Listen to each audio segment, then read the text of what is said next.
Oke, nah sekarang masuk ke sesi yang kedua, yakni terkait dengan pelaporan SPT menggunakan e-form-nya ya. Kalau tadi kita sudah menghitung simulasi gitu ya, mensimulasikan bagaimana apabila seseorang itu dia bekerja sebagai pekerja bebas atau freelance, contohnya tadi ya, agen asuransi, notaris, dokter, guru bela diri gitu ya, itu sama aja semuanya. Yang penting penghasilan brutonya itu nanti kita kalikan normanya dulu, gitu ya. Kebetulan tadi misalkan agen asuransi itu tarifnya 50%, kemudian dokter juga kurang lebih sama, pengacara itu kalau nggak salah sekitar 51 atau 55% ya, jadi sedikit berbeda, tapi itu semuanya ada di Per 17 tahun 2015. Kemudian di samping itu apabila ada pekerjaan, pegawai tetap ya, pegawai tetap yang dia dapat bukti potong A1, jadi tanda bahwa dia seorang pegawai tetap atau tidak, biasanya dia mendapatkan A1 atau A2 ya kalau ASN. Nah, itu masuknya kalau pekerjaan itu tidak dikalikan normal lagi, jadi langsung ke netonya. Karena kan di bukti potong tadi ya, ada penghasilan bruto, ada pengurang. Nah, yang kita pakai adalah yang langsung netonya. Nah, kita masuk ke contoh di sini.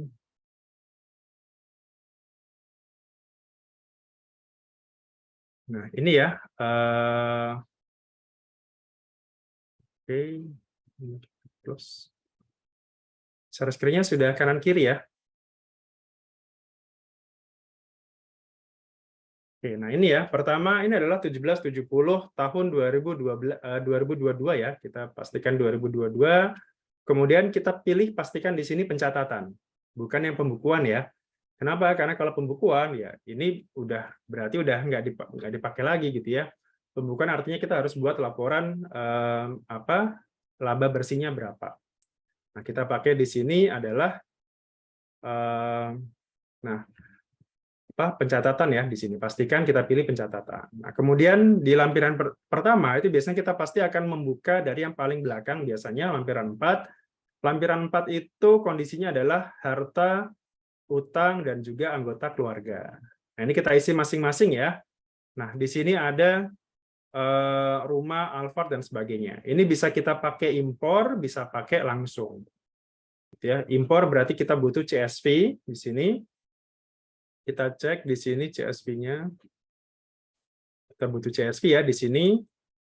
Nah, kita pakai CSV-nya itu biasanya bentuk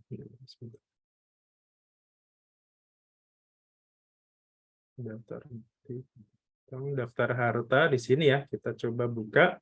Kalau kita buka file CSV-nya itu biasanya formatnya jelek seperti ini ya. Formatnya jelek seperti ini. Nah, maka biasanya sih kalau sudah seperti ini, kita buka yang versi Excel-nya. Nanti saya kirimkan aja versi CSV dan Excel-nya ya. Jadi Bapak Ibu tinggal ini aja, menyesuaikan aja. Nah, format CSV-nya adalah seperti ini sebenarnya. Nah, kita sesuaikan ya di sini. Rumah, mobil, emas, ruko, deposito, dan tanah warisan. Nah, ini kita sesuaikan. Kode hartanya dari mana, Pak? Kode hartanya ya di googling itu pasti ketemu ya, kode harta apa saja, atau kalau di sini juga ada. Ini ya kode-kode hartanya. Berarti tinggal kita sesuaikan aja. Bunga deposito misalkan emas, logam, rumah tinggal, apalagi ya di sini ya, emas batangan, ruko, tanah warisan ya, tanah gitu ya, misalkan tanah itu kode 0, kalau nggak salah kode 0. Nah, kemudian tahun perolehannya ditulis ya sesuai dengan tahun perolehan. Nah, warisan di sini. Kemudian di sini juga ya. Oke, kemudian keterangannya jangan lupa ditulis sesuai dengan nomor dokumennya ya. Nomor dokumennya apa misalkan. Nah, kalau sudah seperti ini versi Excel-nya ya. Jadi kalau kita tutup formatnya akan tetap sama seperti ini. Nah, kalau sudah seperti ini, ada 6, Ini juga 1, 2, 3, 4, 5, 6. Nah, ini tinggal kita save as saja. Save as atau save a copy ya. Nah, ini kita ganti ke format CSV. Jadi formatnya ke CSV, delimited ini. Kemudian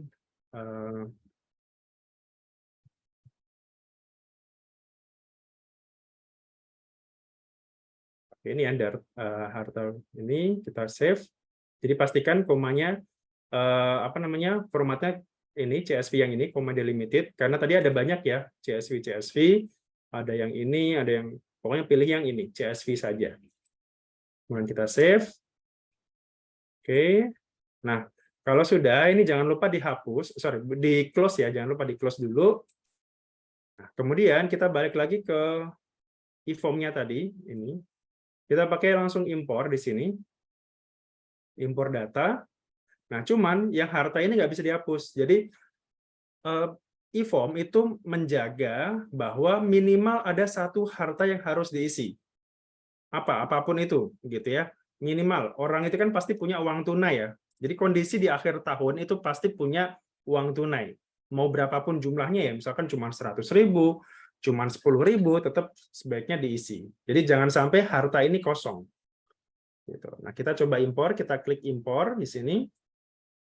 Nah, kita cari yang tadi ya.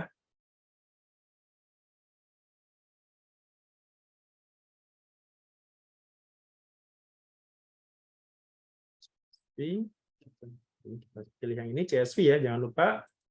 Nah, sudah masuk ke sini. Jadi tidak perlu kita input satu persatu ya. Kalau mau ditambahkan silakan.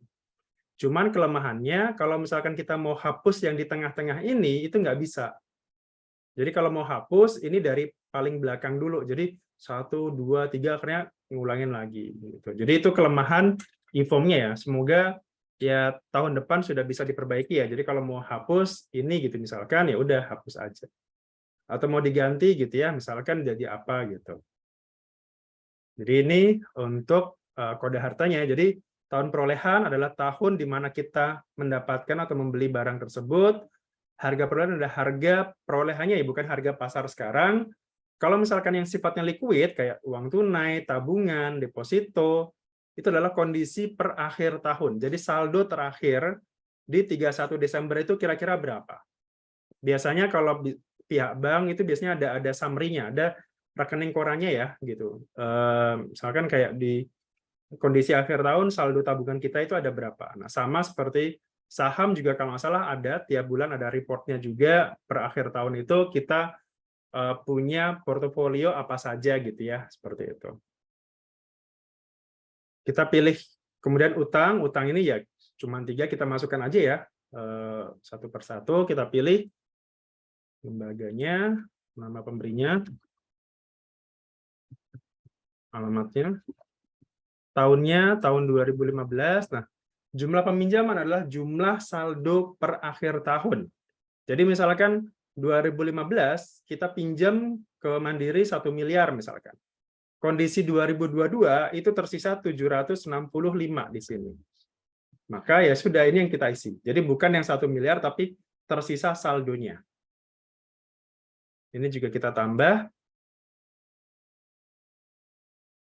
Oke, kemudian kartu kredit ya. Ini kartu kredit.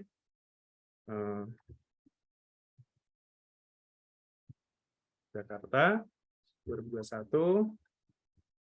Sama juga ya kartu kredit berarti saldo ya, saldo terakhir.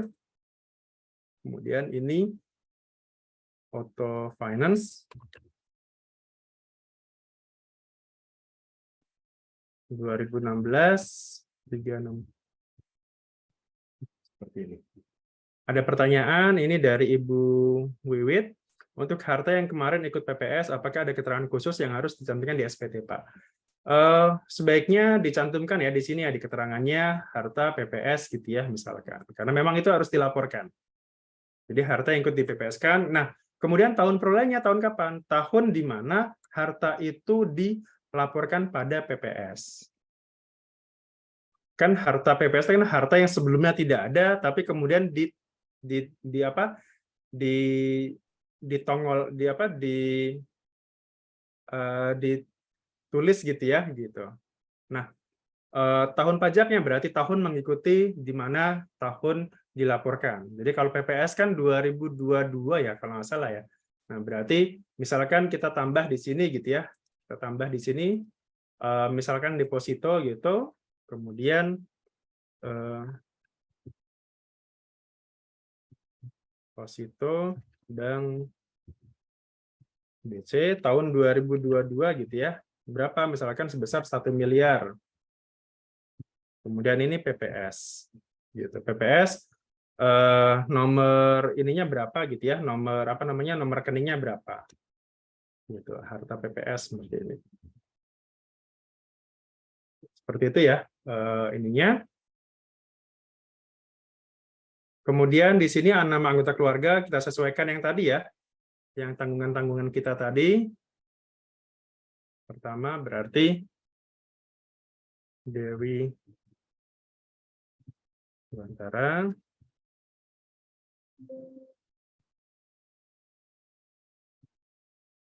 Kemudian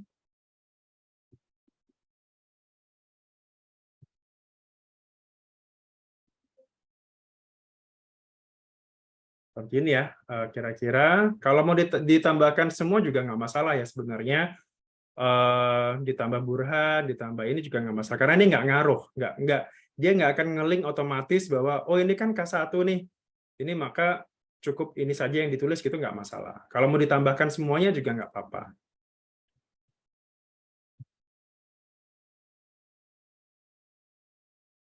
Ini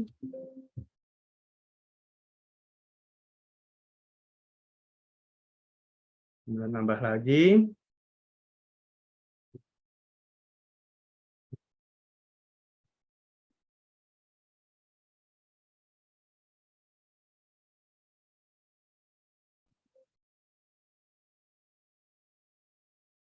Kalau ada yang merah-merah itu wajib diisi ya. Jadi jangan sampai ada yang warna merah.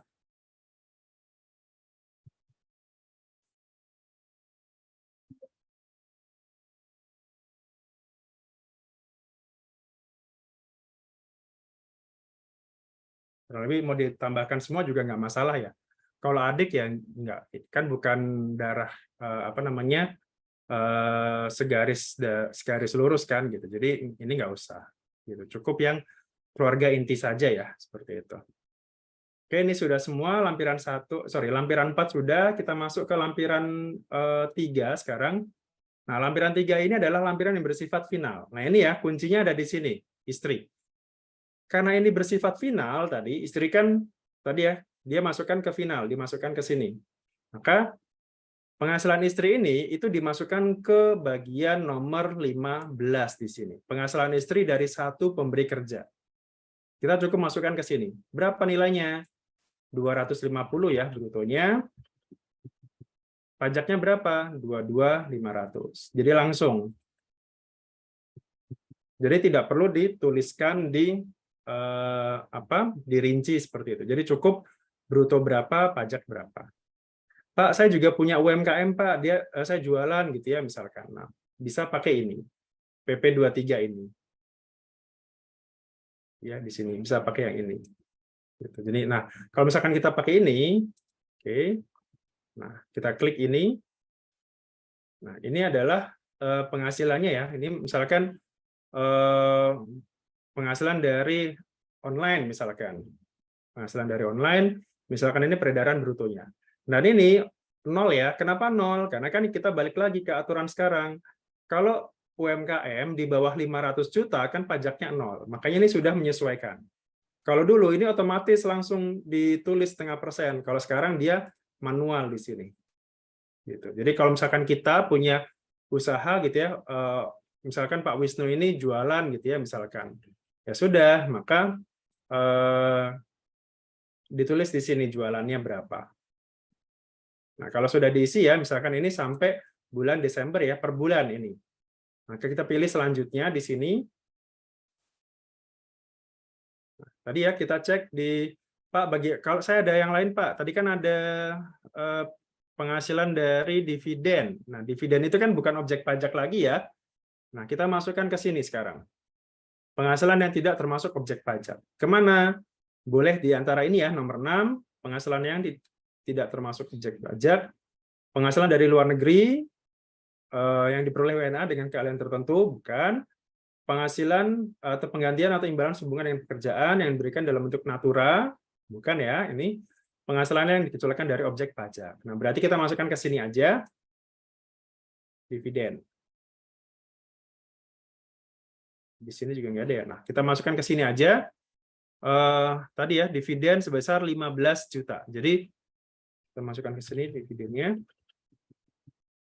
Kemudian ketika ada warisan ya, mendapatkan warisan dari ayahnya sebesar 2 miliar. Kita masukkan ke sini juga nih warisan sebesar 2 miliar. Oke, kita masuk ke warisan di sini. Ada lagi nggak ya? Bunga deposito gitu ya, bunga deposito. Kita masukkan ke sini bunga deposito 10 juta.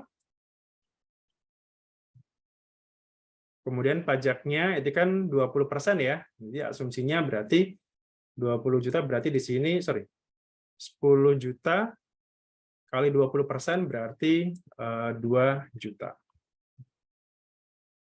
Oke. Kemudian sewa ruko penghasilan juga ya. Ini sewa tanah dan atas bangunan ini, maka kita isi di sini 100 juta. Pajaknya berapa? 10% ya di sini. Sudah saya tuliskan 10 juta. Kita cek lagi.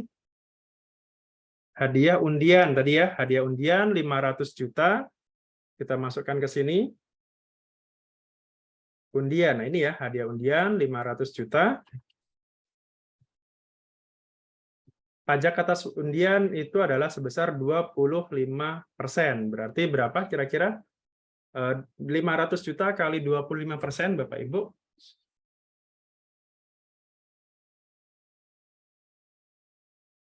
Berarti sekitar 125 ya, kalau nggak salah ya. 125 juta, Pak. Berapa? 125. Iya, betul. 125 juta. Ya. Iya. Oke, nah ini ya, pajaknya sudah muncul semuanya, sudah habis ya.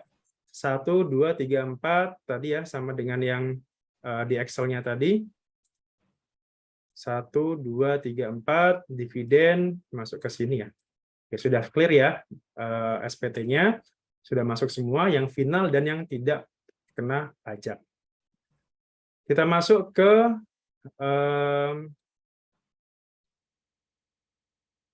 langsung ke lampiran selanjutnya ya. Ini lampiran 2 sekarang. Lampiran 2 adalah kredit pajak. Nah, kredit pajak berarti kita masukkan semua yang tadi ya, yang ini. Dari Insurance Life, dari Capital, dan juga dari Sentosa Indah tadi. Nah, kita masukkan semua di sini. Nah, yang ini perlu kita masukkan semua nggak, Pak? Ya, sebaiknya dimasukkan ya. Jadi, kita masukkan Januari, Desember, dan juga bukti potongnya ini kita masukkan. Nah, kalau misalkan banyak, kita bisa gunakan fasilitas impor di sini. Kita buka lagi fasilitas impornya tadi. Di sini juga sudah ada ya. Saya siapkan daftar bukti potong yang Excel.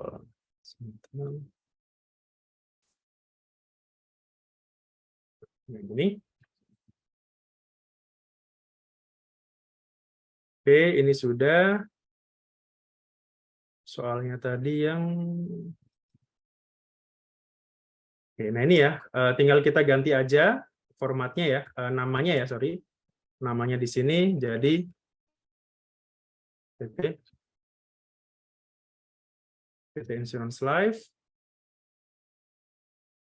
Ada 12 ya. Kemudian yang satu tadi kan ada dari PT Sentosa Indah dan PT Indonesia ya.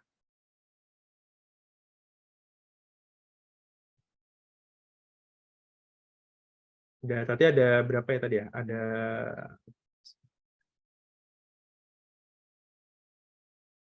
satu, oke, benar ya. Cuman 3 ini saja.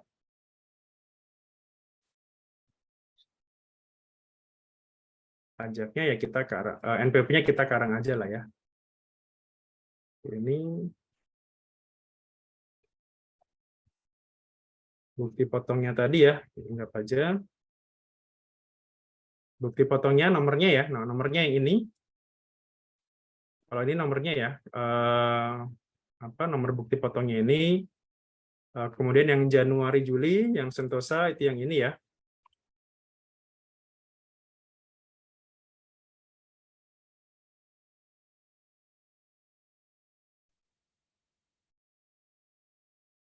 Oke, misalkan seperti ini.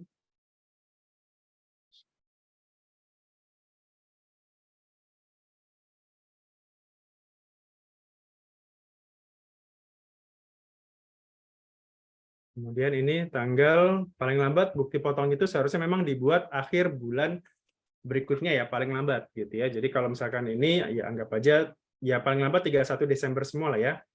31 Januari maaf. 31 Januari 2023. Semuanya. Kemudian ini 21. Kemudian ini jumlah pajaknya ya. Kita cek di sini masing-masing tadi ya.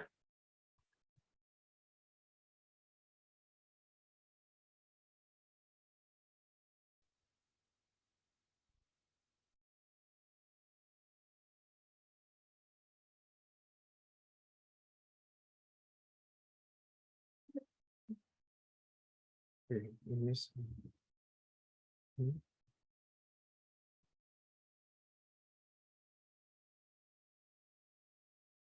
Juni, sorry. Oh, Juni ini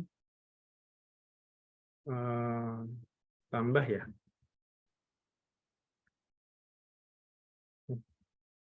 Karena dia sudah 2 layer, jadi ditambah. 1 ditambah.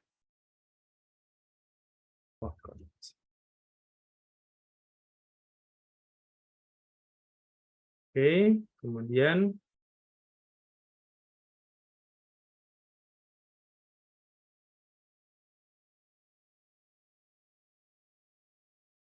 empat.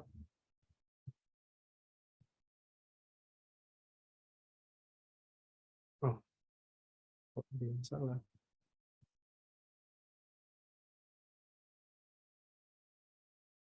Januari.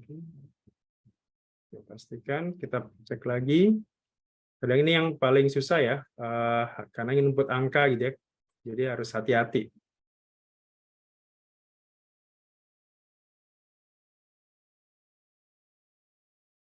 Oke, Mei benar segini, Juni, oke, Juli, Agustus, September, Oktober, Desember kurang 3 juta. Oke, kita cek hasilnya apakah sudah sama. 59, 58, 587. 587 di sini. Kok ya.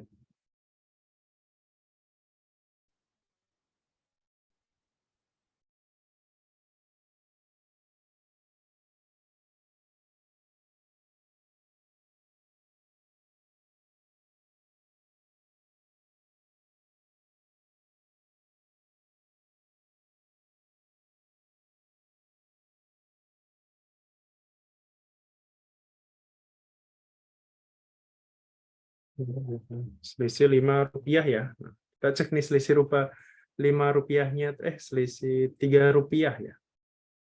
Ini 85. Oh, cuma Rp2 aja.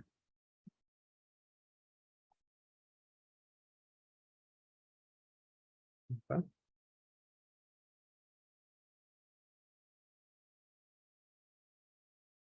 Kadang yang bikin kesel tuh kayak gini ya, selisihnya dikit gitu ya. Cuman karena memang pengaruh nanti. Gitu.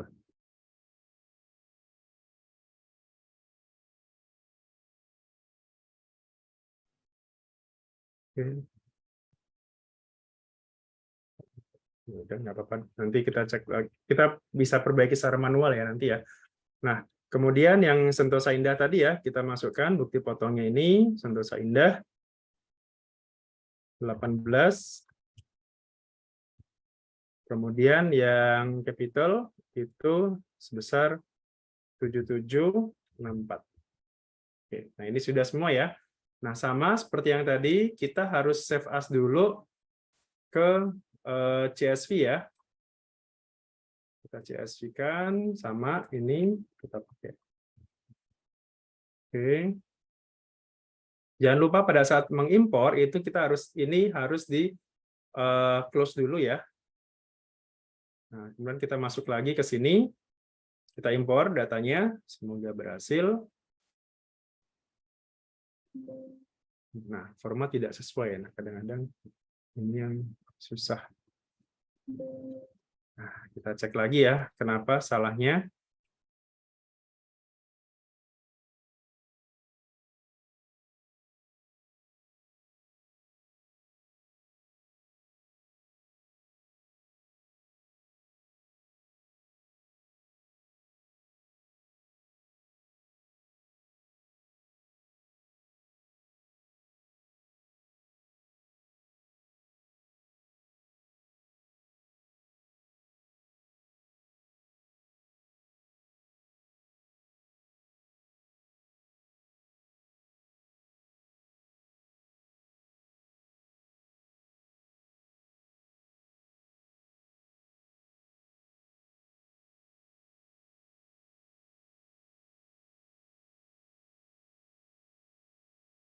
Nomor bukti potong, tanggalnya harusnya sudah sesuai tanggalnya. Harusnya sudah sesuai tanggalnya. Kita coba misalkan tanggal bukti potongnya ini.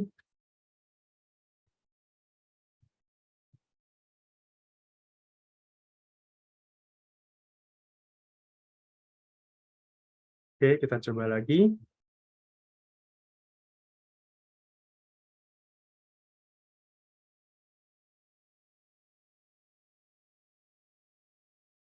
Nah, sudah masuk ya. Oke, sudah masuk 14 totalnya. Nah, kita cek ya tadi ya, bukti potongnya kira-kira sama nggak dengan yang tadi Excel tadi. 4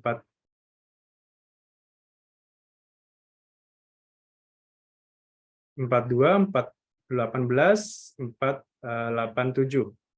Ini tadi ya selisih Rp2 tadi ya. Ini tinggal kita ini bisa ini sih disesuaikan aja. Misalkan ini kita kurangi lagi ke 6 gitu ya. Nah, biar sama persis gitu. Jadi intinya jangan ada selisih kalau bisa gitu.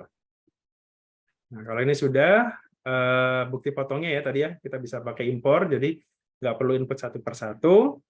Nah, sekarang kita langsung ke lampiran 1. Lampiran 1 yang bagian A itu adalah yang pembukuan. Nah, ini kita tidak perlu di sini. Tidak, ini kita lewatin aja. Kenapa? Karena kita pakai yang pencatatan. Gitu. Jadi yang ini adalah khusus untuk pembukuan. Jadi ini 0, jadi langsung ke bagian B di sini. Nah, kita masuk ke sini ya, bagian B. Nah, kita tinggal masukkan aja angkanya. Yang pertama adalah dari agen asuransi. Agen asuransi itu masuknya tadi ya ke pekerjaan bebas. Nah, kita cek di sini ya, angkanya tadi agen asuransi. Nah, ini ya, netonya segini. Boleh ke jasa, boleh dimasukkan ke sini, boleh ke sini ya, gitu. Misalkan kita pakai yang ini juga nggak apa-apa, 292.879.800. Ininya 50% ya, bruto netonya berarti ini. Oke, ini. Kemudian yang pekerjaan itu kita masukkan ke bagian C, penghasilan neto dalam negeri sehubungan dengan pekerjaan. Nah, ini kita masukkan ke sini ya. PP-nya sekarang aja.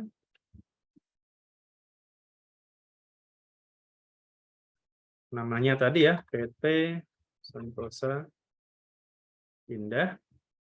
Kemudian brutonya 243 234.936. Oke, pengurangnya oke, pastikan sama ya angkanya di sini dengan yang ada di sini.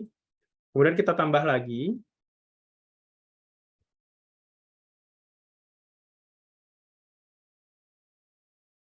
Indonesia.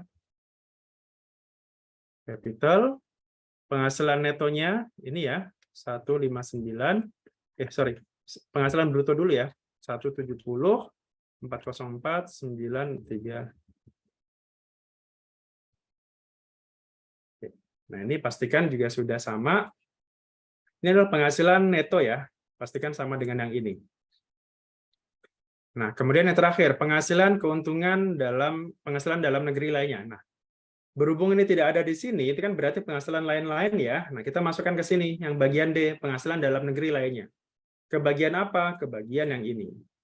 Keuntungan dari penjualan atau pengalihan harta. Nah, kita masukkan angkanya berapa?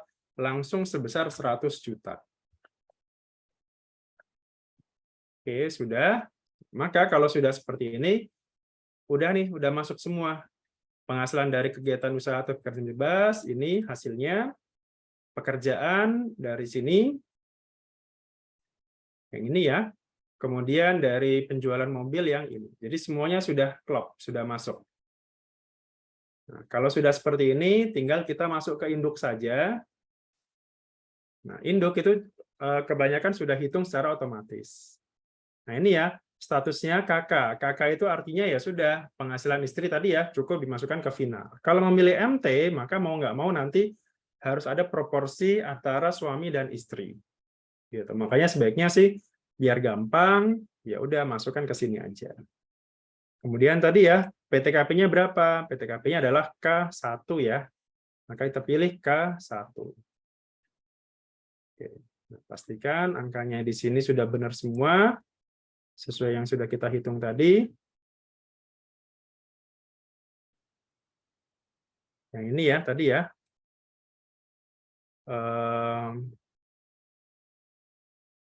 Yang kita hitung sendiri ya, pajak yang harus dibayar sendiri. Nah, pasal 25-nya di mana? Pasal 25 itu kita input secara manual. Gitu. Jadi memang belum otomatis. Manualnya berapa? Tadi ya, 24 juta. Oke, maka kurang bayar adalah sebesar ini. Sama ya, 50 juta 18.000, ini juga sama, 50 juta 18.000. Kemudian, yang tadi, angsuran PPh tahun berikutnya itu apa? Nah, yang ini, yang nomor 21 ini, cukup kita centang yang ini saja. Langsung ini saja, maka, jadi ada 3, pertama adalah 1/12 dari angka 16, jadi dari angka ini, hasilnya ini ya, sama, atau penghitungan wajib pajak pribadi pengusaha tertentu, ini khusus ya, kemudian penghitungan dalam lampiran tersendiri. Gitu. Ini juga khusus juga. Gitu. Jadi kalau misalkan mau langsung, ya udah dari sini. Tapi kalau yang 2 ini, itu biasanya mempertimbangkan kira-kira tahun depan, itu kan saya tidak ada penghasilan yang sifatnya tidak teratur. Contohnya ini, jual mobil. Jual mobil kan nggak teratur, Pak. Ya udah, boleh dikeluarkan. Gitu. Jadi untuk menghitung pasal 25 sebenarnya kalau mau cara biasa ya langsung aja nomor 16 ini dibagi 12 gitu ya biar gampang gitu. Tapi kan bisa jadi akan relatif lebih terlalu tinggi Pak karena ada penghasilan yang sifatnya tidak rutin, tidak teratur setiap tahun ada. Contohnya ini 100 juta tadi, nggak mungkin saya tiap tahun jual mobil gitu. Maka silakan lakukan penghitungan tersendiri. Nah, silakan nanti dilampirkan saja. Gitu. Jadi ada lampirannya ya seperti itu. Nah, nanti dari lampiran ini kita tulis sendiri di sini. Gitu. Tapi kalau langsung mengikuti dari sini ya sudah. Maka nanti di tahun 2023 ya angsurannya naik menjadi 6 juta. Dari yang awalnya 2 juta tadi. Dan ini harus dilunasi sebelum dilaporkan SPT tahunan. Jadi kita tulis aja angkanya misalkan tanggal hari ini misalkan. Oke, 10 Juli ya. Ini. Nah, pastikan di sini tidak ada lagi yang warna merah. Pak, di sini kan ada tanda tangan, Pak. Apakah harus tanda tangan? Nggak perlu. Jadi ini biarkan kosong aja, nggak masalah. Kalau sudah, kita tinggal lapor saja. Kita submit di sini. Nah, submit itu kan berarti harus di-store dulu kan tadi kan gitu. Nah, kita tambah di sini. Pastikan angkanya sama ya. Misalkan oke. tidak boleh melebihi tanggal lapor SPT. Tanggal lapor SPT tadi harusnya.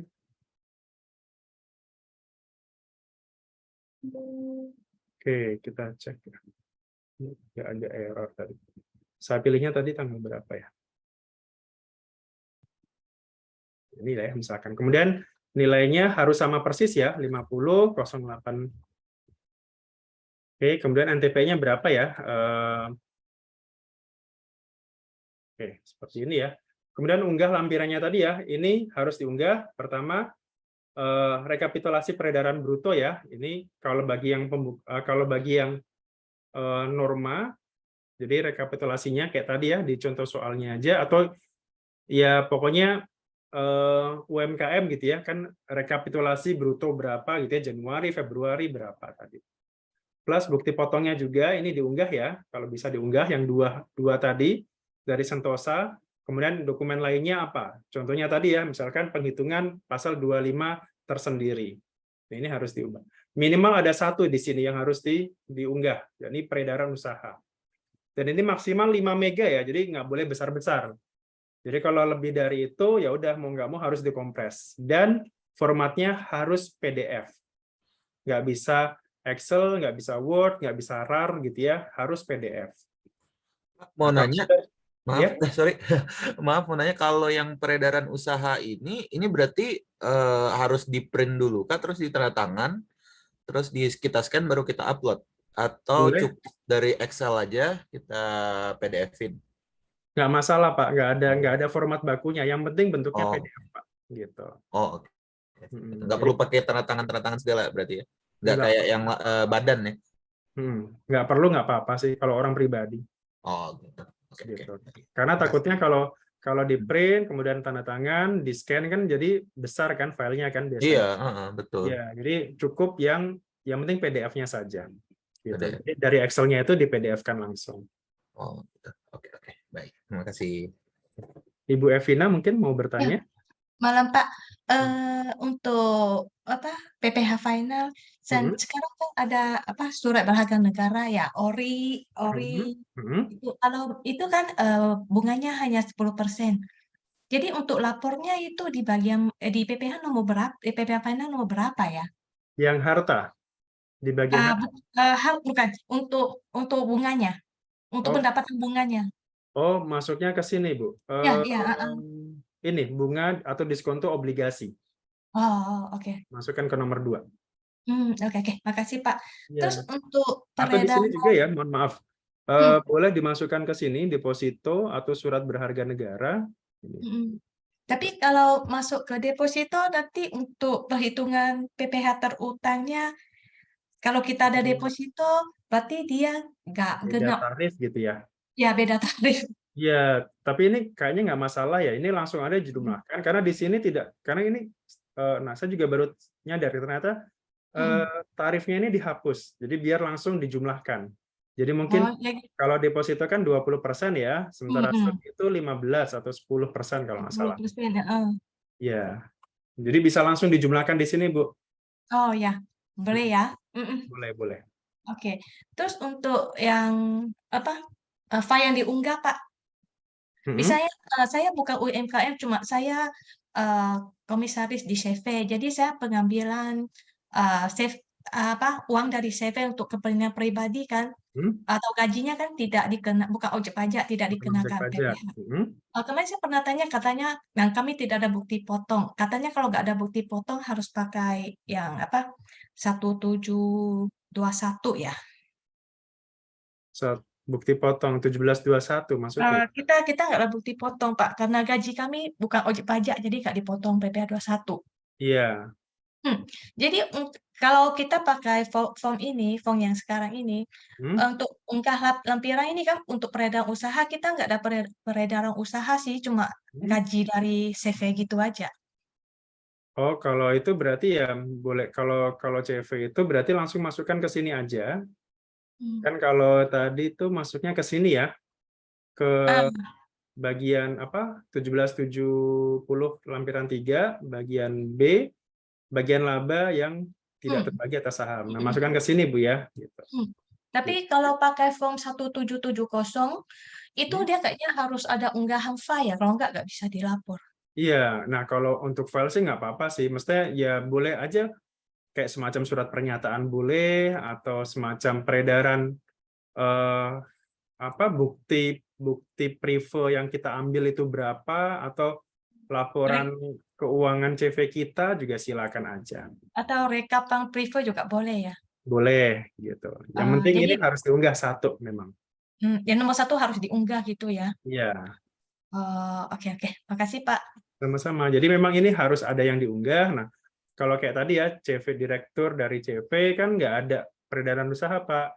Ya boleh tadi ya opsinya rekapan dari prive yang kita ambil atau ya sudah laporan keuangan dari CV kita kalau sekiranya masih di bawah 5 mega ya. Kalau cukup di bawah 5 mega ya upload aja itu nggak masalah. Atau semacam surat pernyataan bahwa saya yang bertahan di bawah ini menyatakan bahwa penghasilan saya hanya sebatas dari laba dari CV saya gitu misalkan, itu nggak apa-apa juga gitu. Jadi yang penting ada PDF yang harus dilampirkan. Ada lagi, silakan Bapak Ibu. Izin bertanya, Pak. Silakan Ibu. Ya, silakan Ibu Wiwit. Untuk PPh pasal 25 yang kita ini dengan perhitungan sendiri itu lampirannya bentuknya seperti apa ya, Pak ya? Lampirannya bebas aja, Bu, gitu. Sama seperti Excel saya tadi juga bisa ya, karena kan intinya menghitung PPh pasal 25. Jadi kayak tadi misalkan penghasilan saya yang sekiranya kan itu bisa kita tentukan sendiri ya, kira-kira yang tahun depan itu kita penghasilannya berapa sih gitu. Kan bisa ditentukan ya. Tadi kan pertama Sentosa Pak Wisnu ini kan tahun 2022 kan dia bekerja di 2 tempat ya gitu. Nah, asumsinya kan berarti tahun depan dia bekerjanya hanya dari Indonesia saja. Nanti kan berarti kita bisa asumsikan nih kira-kira penghasilan saya setahun berapa. Kemudian dari agen asuransi gitu ya, itu juga kita bisa estimasikan berapa. Jadi sebenarnya cara hitungannya lampirannya sama seperti yang saya buat tadi, hanya mungkin isinya adalah penghasilan yang sifatnya rutin, kemudian dijumlahkan berapa, dikurangi PTKP, kurangi kredit pajak, ketemu pasal kurang bayar gitu ya, dibagi 12, nah itulah PPh pasal 25-nya. Gitu. Jadi boleh pakai format tersendiri, Bu. Kemudian untuk misalnya kita jual rumah atau tanah, PPh finalnya itu apakah harus dilampirkan juga ya Pak di SPT? Oh, nggak harus, nggak usah kalau itu. Kalau final itu nggak usah dilampirkan bukti-buktinya. Baik Pak. Ya, karena itu terlalu besar nanti. Bukti potong final itu nggak usah dilampirkan. Makasih Pak. Sama-sama. Dari Vivo, nama saya nggak tahu. Silakan, Bapak atau Ibu. Pak, saya mau nanya, maaf ini keluar dari topik malam ini. Masalah PPh 21 kan Bapak pernah bilang kalau ada lebih bayar itu nggak boleh direstitusi, bolehnya dikompensasi sampai ke masa pajak seterusnya, sampai habis. Ya. Bagaimana kalau misalkan ada orang yang dia ini dihitung kali 12 dibagi 12, karena kan kita tahunya dia ini setahun penuh, ternyata dia resign. Nah, setelah dia resign, dia ini jadi ibu rumah tangga, Pak. Dia nggak kerja lagi, benar-benar nggak kerja lagi di perusahaan manapun. Jadi kalau mau dikompensasi ke masa pajak berikutnya kan jadi bingung, Pak. Masa pajak yang mana gitu, karena dia udah nggak kerja lagi, Pak, gitu. Harusnya dikembalikan nggak sih, Pak, kalau seperti itu kasusnya? Oh iya, memang dikembalikan. Ini kan maksudnya kompensasi itu kompensasi bagi si perusahaan. Maksudnya gini, katakanlah ibu yang sudah resign ini, misalkan selama ini dari Januari sampai Desember, dia sudah dipotong pajak katakanlah 5 juta gitu misalkan. Nah, setelah dihitung ulang, ternyata pada saat dia resign, pajaknya itu cuma 1 juta aja harusnya. Yang dipotong oleh perusahaan, cuma 1 juta. Artinya, perusahaan kan harus mengembalikan. Jadi pertama adalah kasusnya 4 juta yang tadi yang sudah dipotong oleh perusahaan itu dikembalikan ke karyawan, ke yang sudah resign tadi 4 jutanya. Jadi istilahnya nalangin dulu ya. Jadi kayak semacam pembayaran pajak di muka. Jadi perusahaan nalangi dulu pajak yang sudah terlanjur dipotong tadi, dikembalikan ke ibu yang tadi. Nah, Kemudian di SPT 21-nya Ibu buat pembetulan gitu ya. Misalkan dalam satu kayak tadi ya, misalkan awalnya terlanjur kita sudah potong 5 juta. Ibu buat pembetulan tuh. Sekarang menjadi hanya 1 juta. Nah, sebesar selisihnya tadi 4 juta tadi itu silakan Ibu kompensasinya. Jadi yang kompensasi ini si perusahaan gitu. Si perusahaan 4 juta tadi, nah baru itu silakan dilaporkan di SPT-nya. Jadi istilahnya duitnya itu duit perusahaan dikembalikan ke si yang resign. Nah, dari yang duit yang 4 juta itu Ibu istilahnya minta ke negara, Pak, ini Pak kompensasinya gitu. Karena saya sudah ngasih kembalian nih gitu. Silakan minta ke negara dalam bentuk kompensasi tadi. Jadi bukan apa istilahnya langsung ke pegawai, enggak. Jadi kayak tadi gitu ya, seperti apa ya? Seperti minta kompensasi ke negara karena kita sudah istilahnya nalangin gitu. Oh iya Pak, maaf Pak ya. Saya baru jelas sekarang. Makasih Pak. Sama. Ibu Evina, silakan. Oh enggak Pak, sorry salah ketik. Oh ya, silakan. Atau mau bertanya lagi, Ibu ini dengan Ibu siapa? Maaf. Vivo V1919. Oh, udah selesai. Ada lagi, silakan Bapak Ibu. Besok akan lanjut materi PPN ya oleh Pak Bibing. Kemarin sudah ada 2 sesi. Nah, besok akan lanjut lagi PPN. Selasa, Rabu, Kamis. Kemudian mungkin nanti di hari Sabtunya nanti kalau tidak ada halangan itu kita penutupan gitu ya. Sekaligus nanti materi terakhir adalah tentang e-faktur. Pak, saya mau nanya Pak. Ya, silakan. Ibu ini maaf Ibu siapa? Nggak Ya, ada. Ibu Desi. Oh, Ibu Desi, silakan Ibu Desi. Pak, ini saya minta maaf. Kemarin waktu diajarin itu saya nggak nanya karena baru ketemu kasusnya sekarang. Jadi mengenai PPh 23 nih Pak. Biasa kan di perusahaan sebelumnya saya itu cara bayar ke negaranya itu gini. Misalkan ada invoice dari vendor masuk nih Pak. Itu di bulan tertulisnya itu Januari di invoice vendor ya Pak ya. Nah, terus kita kan mau potong PPh 23-nya dia nih. Kebetulan dia perusahaan jasa. Jadi kita mau potong penghasilannya dia. Nah, itu tuh maksimal 10 Februari. Karena jadi masa pajaknya ini masa pajak Januari, Pak. Karena invoice-nya kan Januari. Jadi saya nganggapnya ini masa pajak Januari, lalu saya setor PH 23-nya maksimal Februari. Itu di perusahaan saya yang sebelumnya seperti itu, Pak. Nah, di perusahaan yang baru aja saya kerja, dia ini setor PPh 23-nya itu bukan berdasarkan tanggal invoice, tapi melainkan tanggal pelunasan hutang. Jadi misalkan invoice-nya ini Januari, kita ngelunasin utangnya si vendor ini katakanlah Mei. Jadi kita bayar PPh 23-nya Juni, Pak, maksimal 10 Juni. Jadi dianggapnya masa pajak Mei gitu. Benar, Pak. Yang dilakukan dua-duanya benar sebenarnya. Oh gitu ya. Ya, jadi yang pertama Ibu berdasarkan tanggal invoice itu nggak masalah gitu. Karena tapi sebenarnya kalau mau lebih fair gitu biasanya memang pembuatan bukti potong kan pastikan ini ya. Pembuatan bukti potongnya atau Bupot 23-nya itu dilakukan pada saat kita mau membayar gitu ya. Jadi biar gampang karena kan itu kita langsung potong kan gitu.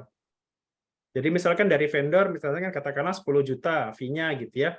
Ya udah langsung kita potong aja 2%. Jadi pada saat si vendor terima uang 10 juta tadi itu sudah berkurang sebesar 2%. Karena yang 2%-nya kita yang store nantinya gitu. Jadi dua-duanya benar, nggak ada masalah. Yang penting tadi ya, yang penting pada saat sudah ada invoice, sudah ada kegiatan, pada saat kita mau bayar, boleh sesuai dengan tanggal invoice, bukti potongnya, boleh sesuai dengan tanggal bayarnya. Yang penting ya dua-duanya Ibu harus potong di situ. Jadi bisa di Februari, bisa juga di bulan Juni. Cuman yang harus diperhatikan ya tadi ya, dua-duanya harus dilakukan pemotongan. Karena untuk Bupot sendiri itu belum ada apa istilahnya, belum ada hektik seperti PPN ya. Kalau PPN kan jelas tuh faktur pajak harus dibuat pada saat pembayaran atau penyerahan, kemudian harus diupload sebelum tanggal 15 dan seterusnya. Kalau bukti potong ini biasanya dia ngikut bisa ke invoice kalau memang sudah ada langsung dibayarkan, bisa juga ya udah invoice-nya dulu ditahan gitu ya sampai nanti mau dibayarkan, nah sekalian langsung dipotong. Karena secara apa ya, secara bagi kita gitu sebagai rekanan ya udah mending dipotong pajak itu langsung pada saat ada duitnya seperti itu. Karena kalau nggak ada duitnya kan si perusahaan yang nalangin dulu kan gitu. Oke, Pak. Makasih, Pak. Sama-sama. Karena kalau sudah terlanjur dibuat invoice, sudah ada bukti potongnya, tapi ternyata mau dibayarkan. Ternyata duitnya belum cair nih dari perusahaan, dari keuangan. Ntar dulu deh, nanti bulan Juni baru cair. Kan mau nggak mau kita harus bayar duluan tadi kan gitu. Makanya sebaiknya ya nggak masalah juga, dua-duanya benar, tapi yang penting harus dipotong. Gitu. Oke, Pak Faris. Makasih. Ya, sama-sama Ibu Desi. Ibu Evina, silakan.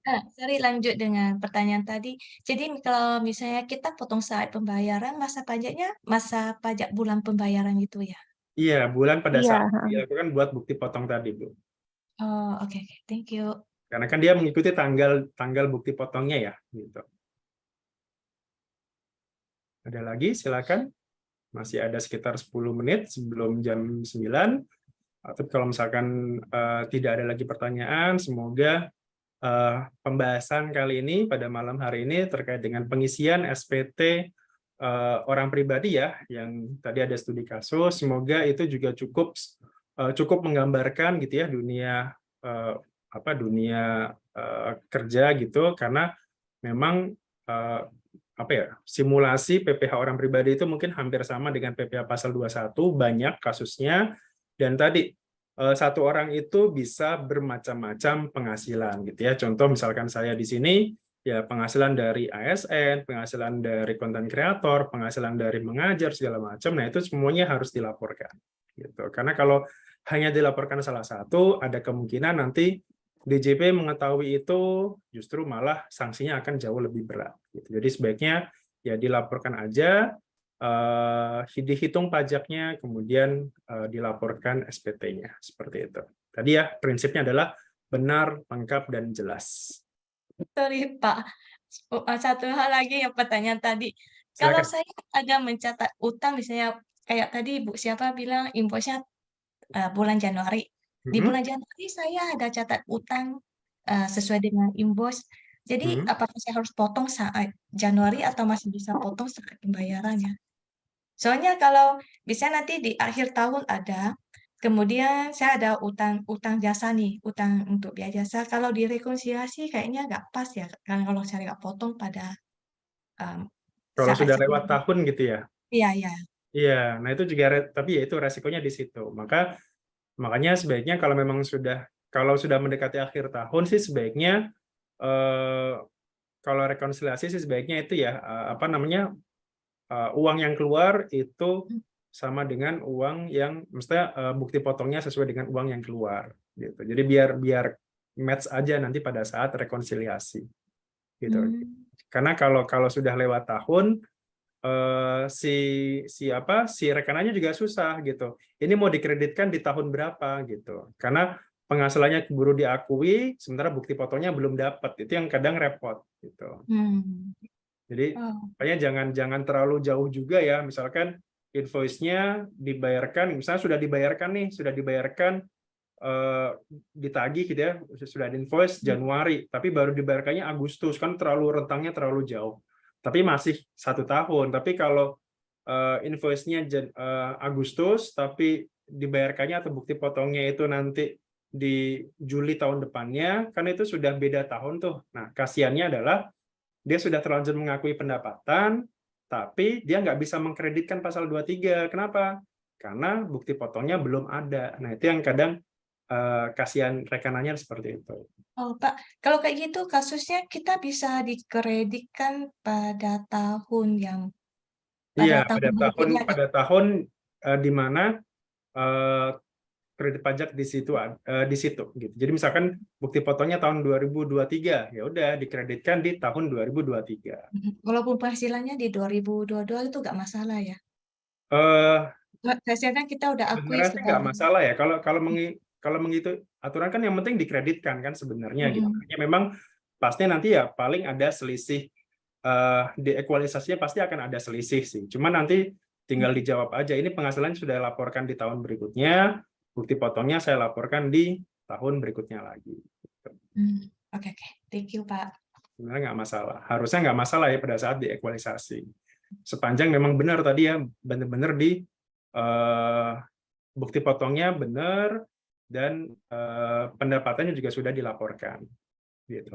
Dan bukti potong ini ya, kredit pajak ini itu adalah hak bagi si rekanan. Jadi jangan sampai Bapak Ibu tidak memberikan bukti potongnya ya, gitu. Jadi sebaiknya diberikan bukti potong tadi. Jadi karena itu syarat bahwa dia bisa mengkreditkan di SPT tahunan.